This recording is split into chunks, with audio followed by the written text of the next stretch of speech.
Bonjour à tous, bienvenue donc à cette masterclass qu'on va avoir le droit de voir, d'écouter et surtout de goûter avec donc, le Breuil. Alors, distillerie qui est aussi connue pour le Calvados, qui est le passé du whisky français, le présent et surtout le futur. Vous allez voir, il y a de plus en plus de distilleries en France.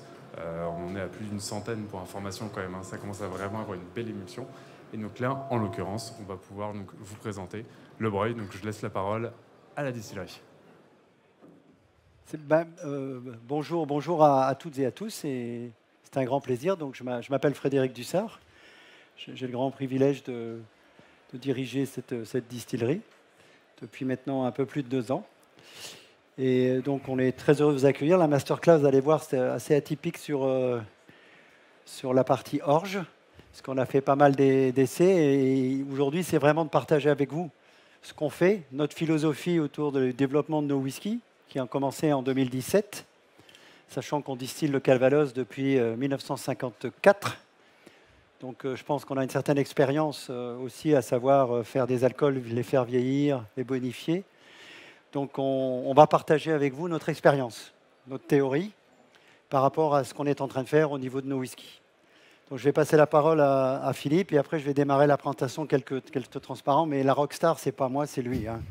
C'est là qui va vous expliquer comment il fait. Et aussi Valentin qui est là, hein, puisque lui, c'est l'organisation Triticum sur la recherche sur les orges anciennes, et on travaille avec eux pour ressusciter, je vais dire, ces orges anciennes sur le territoire français. On vous dira un petit peu les données statistiques sur les orges aujourd'hui dans le monde entier. C'est assez effrayant et on travaille beaucoup à ressusciter ça et ressusciter des goûts anciens. Voilà, donc on travaille avec une organisation qui s'appelle Triticum et il fera une intervention. Philippe, merci je vous Frédéric. laisse vous présenter rapidement. Bonjour, je suis Philippe Etignard, maître de chai au Château du Breuil. Pour illustrer notre masterclass d'aujourd'hui sur les orges anciennes, je vais vous proposer la dégustation de 3 produits. C'est des whiskies qui ont 1 an de vieillissement, donc c'est pas vraiment pas encore des whiskies, c'est on va dire des new make avec 1 an de vieillissement. Et on a sélectionné des échantillons de 3 variétés différentes. Donc vous avez un échantillon Golden Promise, qui est la souche de ce qu'on distille depuis le départ, depuis 2017. Un échantillon de Mary Sutter, qui est une variété comme Golden Promise des années 1960. Et enfin un échantillon, le 3e, qui est un échantillon d'une très vieille variété qui s'appelle Chevalier, qui est une variété qui date de 1830, et qui est la variété qui a donné l'origine à toutes les variétés d'orge jusqu'en 1960-1980. Donc ce que je vous conseille, si vous le souhaitez, on ne va pas goûter maintenant, mais ce que vous pouvez faire, les échantillons sont à 55% d'alcool. Si vous souhaitez mettre un peu d'eau dedans, c'est maintenant, le temps que tout ça se marie. On a l'habitude de déguster. On ira après, dégustez pas s'il vous plaît maintenant. Voilà. Donc je vais démarrer, mais pendant que vous faites ça, mais les 3 premiers transparents. Donc en fin de compte, on se positionne un peu comme chasseur d'orge. Une des raisons pour lesquelles on a une théorie, c'est on a une façon de distiller, on sait distiller, on sait faire vieillir, mais c'est d'aller d'ailleurs comment on fait au niveau des orges, qu'est-ce qu'on peut apporter au niveau des orges, au niveau différence. Donc c'est effectivement aujourd'hui le match, hein, c'est orge ancienne versus orge conventionnelle.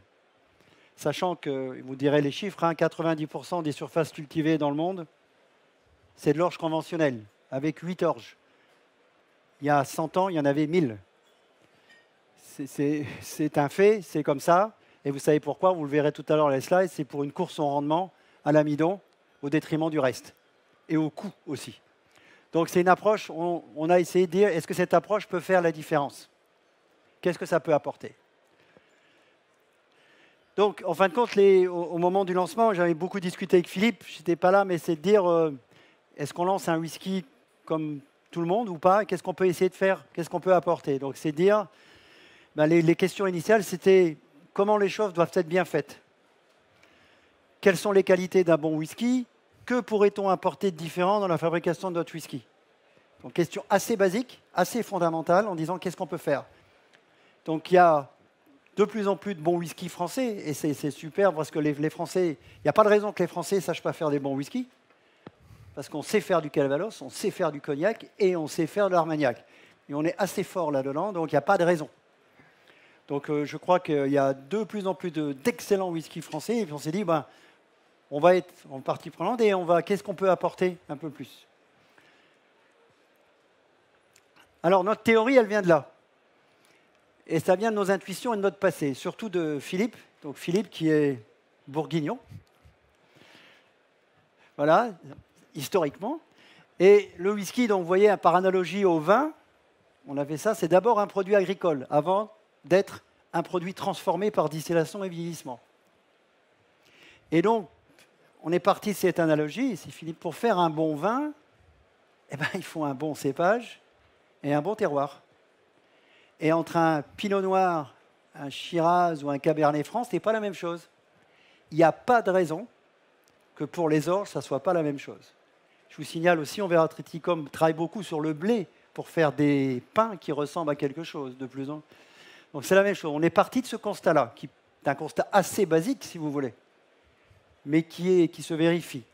Et donc pour ça, ça va être similaire comme céréales, comme de l'orge.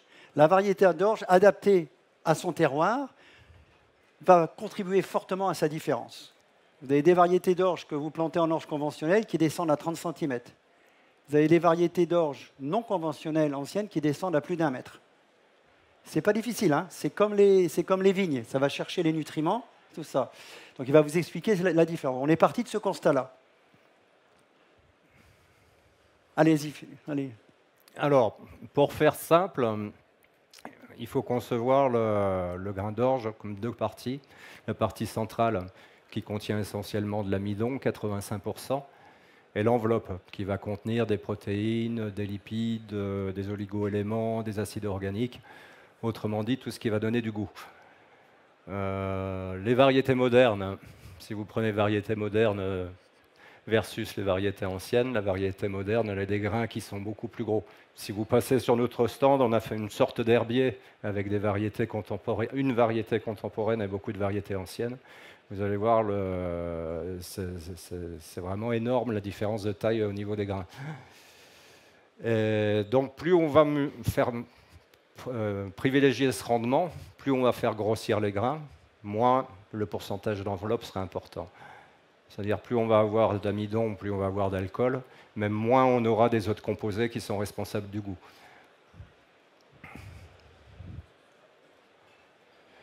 Le constat sur l'orge brassicole en France, 8 variétés d'orge se partagent 83% des surfaces semées.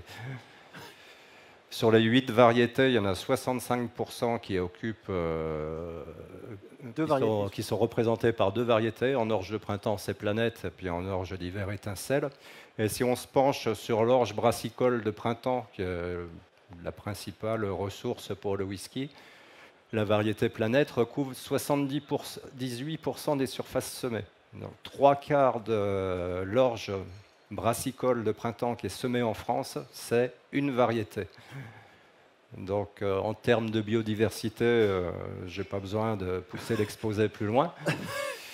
Ce qu'il faut savoir, c'est que c'est valable pour toutes les régions de France, c'est valable pour tous les pays d'Europe. En France, quand on cherche des variétés anciennes, c'est pas pratiquement introuvable, c'est introuvable. Les variétés anciennes qu'on a commencé à distiller, on est obligé de les importer. Donc notre idée à terme, c'est de relancer une filière de fabrication d'orge ancienne en Normandie. C'est bon, je passe? Oui. Bon, allez. Donc quelles sont les conséquences de l'utilisation de l'orge conventionnelle? C'est les mêmes conséquences que pour d'autres produits agricoles. Hein. Valentin vous en parlera tout à l'heure. Il a travaillé sur le blé planifiable. Il s'est aperçu que les variétés contemporaines à fort rendement s'accompagnent d'une perte importante de goût. On l'a constaté en commençant à distiller nos whiskies à base de Golden Promise. Une perte de biodiversité, on en a déjà parlé. On s'est aperçu aussi cette année sur une parcelle expérimentale qu'on mène en collaboration avec Triticum à côté de Rouen, des effets de la sécheresse sur les diverses variétés. Cette parcelle, on retrouve 50 variétés anciennes qui sont semées, où on a récupéré nos échantillons pour notre fameux herbier d'ailleurs. Et à côté de cette parcelle, il y avait une parcelle de planètes. Donc j'ai été récupérer des échantillons, et les grains étaient bien flétris, on voyait qu'ils avaient difficilement supporté la période de sécheresse. Si on compare aux épis de variétés anciennes qu'on a récoltées à 50 mètres de là, il n'y avait aucun problème. Donc on peut peut-être en déduire qu'au niveau du système racinaire, sur une plante, une variété contemporaine et une variété ancienne, il y a une différence. On peut supposer que le système racinaire des variétés anciennes est beaucoup plus développé, va chercher l'eau beaucoup plus profond. S'il est conçu pour aller chercher l'eau plus profond, il va aussi capter les nutriments beaucoup plus profonds, être au contact de la roche-mère éventuellement. Et il y a également des enjeux économiques et sociaux sur ces productions d'orge contemporaines, conventionnelles. C'est que les producteurs n'ont pas vraiment le choix, ils sont pratiquement obligés de se fournir sur une ou deux variétés. Donc voilà le retour de l'expérience, les grandes lignes depuis nos premières distillations en 2017. Donc en 2017, on a commencé les essais avec Golden Promise, variété des années 60. C'est la variété qui a fait le succès notamment des whisky Macallan, de Karuzawa. On a été surpris par la puissance aromatique et puis la texture en bouche, le côté très rond et très soyeux que pouvaient avoir les New Make. C'est à partir de là qu'on a commencé à avoir l'intuition qu'il y avait quelque chose qui se passait au niveau de la variété d'orge. En 2021, on a ouvert un peu l'éventail, on s'est mis à distiller de la Mary Sauter, donc une variété contemporaine de Golden Promise, années 60, et de la Chevalier, vieille variété des années 1830. Dans les mêmes conditions de brassage et de distillation, on s'aperçoit qu'on a trois résultats totalement différents. Je passe. Donc on peut en déduire qu'au-delà du terroir, la variété a aussi son importance. Et qu'on revient à notre intuition initiale, un bon whisky égale une bonne variété plus un bon terroir. En 2022, on a poussé l'expérience avec deux autres variétés anciennes, en fait une autre, puisqu'on a repris Chevalier, on a été séduit par les essais de Chevalier, et puis on a mené en parallèle un essai sur une variété qui s'appelle Plumet de Jarchet.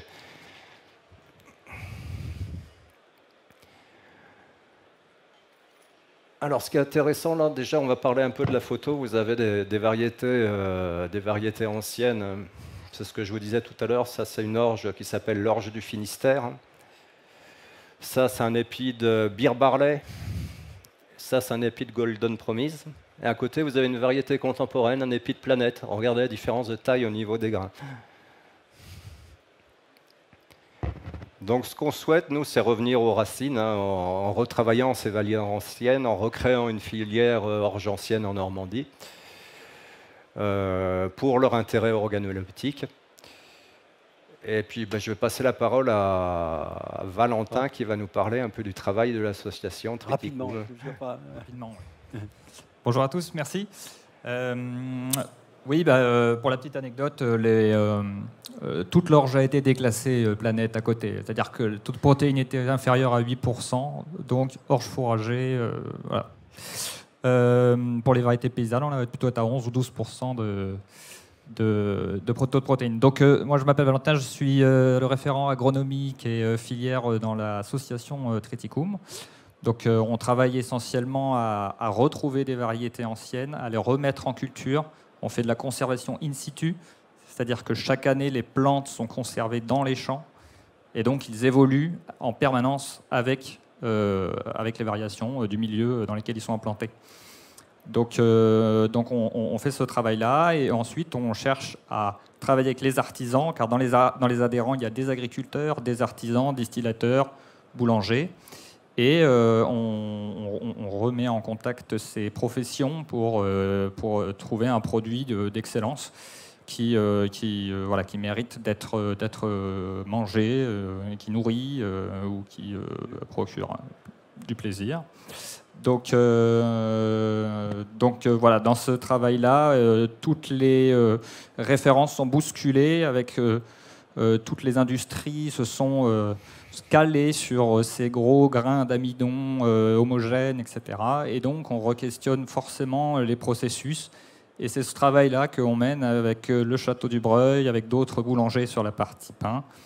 Et donc voilà, il y a plus de références, il y a plus d'histoires sur le pain en tout cas. Donc on arrive aujourd'hui à le faire très bien. Et maintenant, avec l'orge, on avance. Voilà. Merci. Donc Valentin a travaillé aussi beaucoup sur la généalogie des orges. Donc, je ne sais pas, tu veux en parler un peu?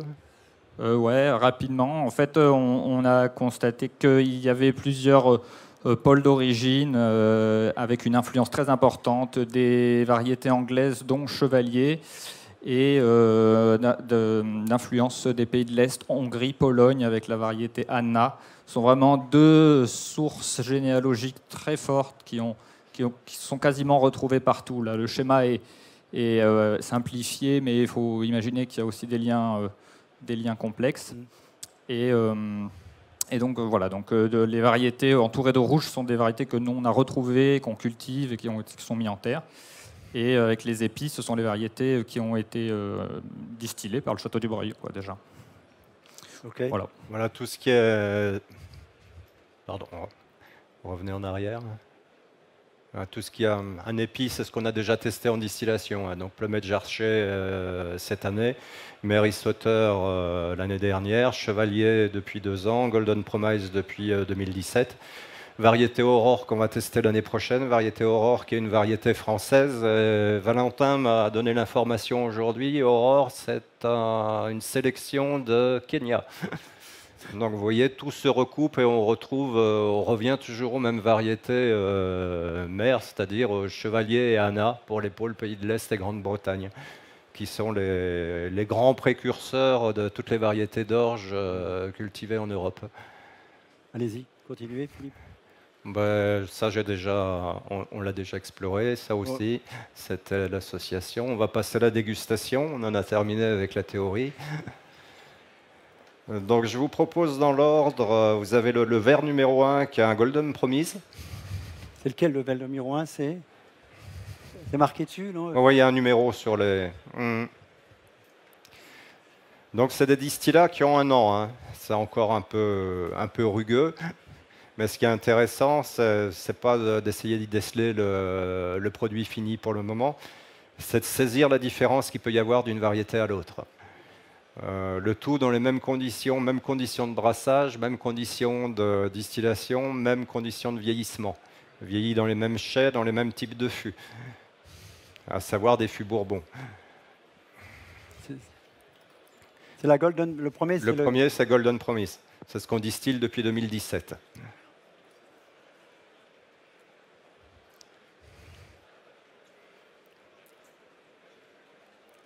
Donc vous voyez, on a une belle base fruitée et maltée à la fois. C'est peut-être un peu chaud parce que les degrés alcooliques sont encore importants. Je n'ai pas voulu les réduire trop avant la dégustation pour ne pas les dénaturer.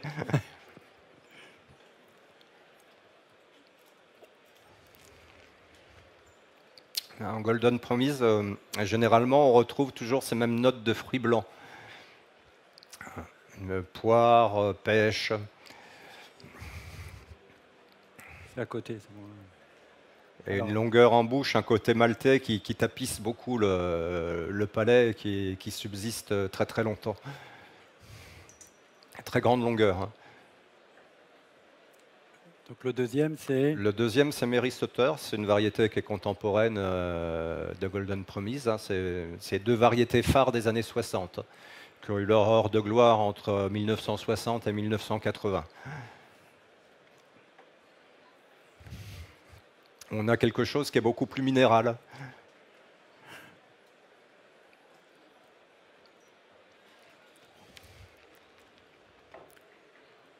Minéral avec des notes de caramel.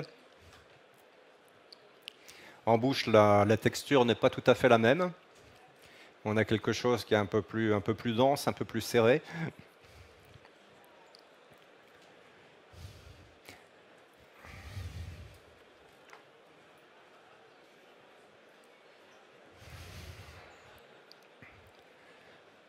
Donc ça, c'est des essais de dégustation de l'année dernière. Ouais. Et le troisième, c'est Chevalier. 1830, c'est ça, 1830. Variété de 1830, oui. On est sur un registre qui est plus floral et puis plus végétal.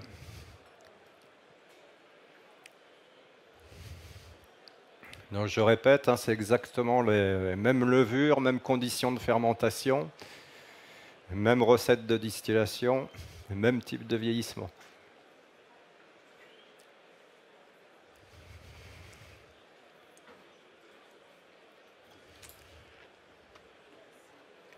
Donc j'espère vous avoir convaincu qu'on a 3 résultats qui sont complètement différents. Et, en guise de conclusion, j'ajouterais qu'on va revenir à ce qu'on disait au départ. Hein. Ça, c'est une des composantes, la variété. Il y a aussi le terroir qui est important. Donc ce mix variété plus terroir, ça permet d'avoir une infinité de résultats. Juste là-dessus aussi, je voudrais dire, c'est moins de rendement en amidon, donc plus de qualité organoleptique, scientifiquement. Le deuxième effet qui se coule, c'est, et je pense que c'est important pour le futur, rétablissement de la biodiversité agricole. Pas de gros besoins en eau, c'est ce qu'on suppose, et aussi, et moins de dépendance aux engrais et aux pesticides.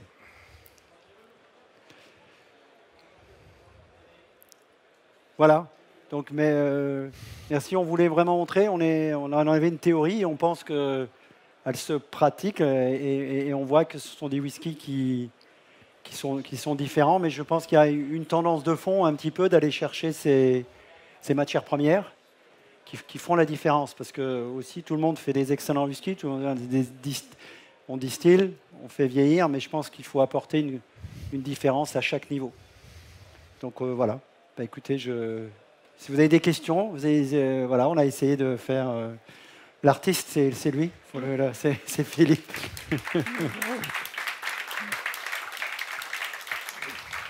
Et ces premiers juste quand même, parce que on est fiers, parce qu'ils ont déjà été récompensés, ces Whisky Award, Whisky Award, notamment celui-là, qui est en World Whisky Award 2022, a été le meilleur whisky français dans la catégorie No Age Statement. Donc pour le premier shot, c'est pas mal, donc c'est tout à son honneur. Je pense que c'est bien. Donc je disais, l'important, c'est de rester... Donc là, on continue, voilà notre histoire, et on continue à essayer d'apporter notre contribution dans le monde du whisky. Oui, bien sûr, si on a le temps. Là, vous avez le micro qui arrive. Merci beaucoup, c'est passionnant, super, on voudrait en discuter encore plus longtemps. Mais d'après vous, d'où vient le goût de l'orge? Si ça ne vient pas de l'endosperme, évidemment, avec l'amidon, de quelle partie c'est la partie peut-être de l'endosperme qui est autour des granules d'amidon. Ça peut venir également de l'écorce. Pour le moment, on ne peut que supputer. Ah, d'accord, vous n'avez pas fait d'analyse particulière pour voir... Non, on n'a pas été plus loin dans la démarche. Par contre, on va travailler prochainement, à partir du mois d'octobre, avec une jeune ingénieure agronome qui va faire son mémoire de fin d'études sur ce sujet. Justement sur ce sujet-là. Merci beaucoup.